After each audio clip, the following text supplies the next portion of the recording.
Hello and welcome to Dancing Numbers.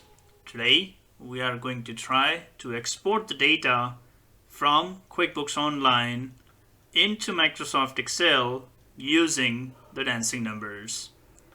After the successful sign in from the top right corner or by clicking on Start, you will be prompted to enter your QuickBooks user ID and the password in order to log in. And once it is logged in and connected, you can start the export.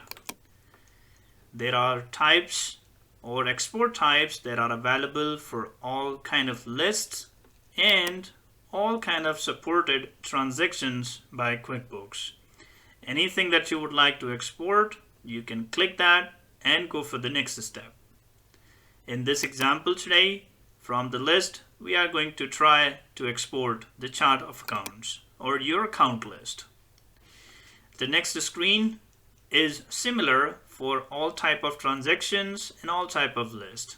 So for example, if you would like to enter a name to filter the data, if you would like to select the account type, a date or a date range, or if you would like to select only active accounts, inactive accounts, or all type of accounts. And we go next. Depending on how many accounts that we have, it will show you the numbers, and it may also take some time to retrieve that information from QuickBooks Online. And we go for next.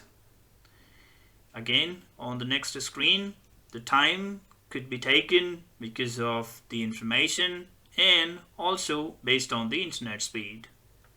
Here it shows the preview that is ready to be exported into Excel.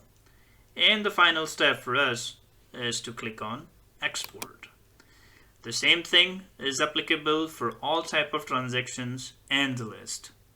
If you would like to review the file, you can click here and the file will open in Excel with all your information that you have tried to export from QuickBooks Online to Microsoft Excel using the Dancing Numbers.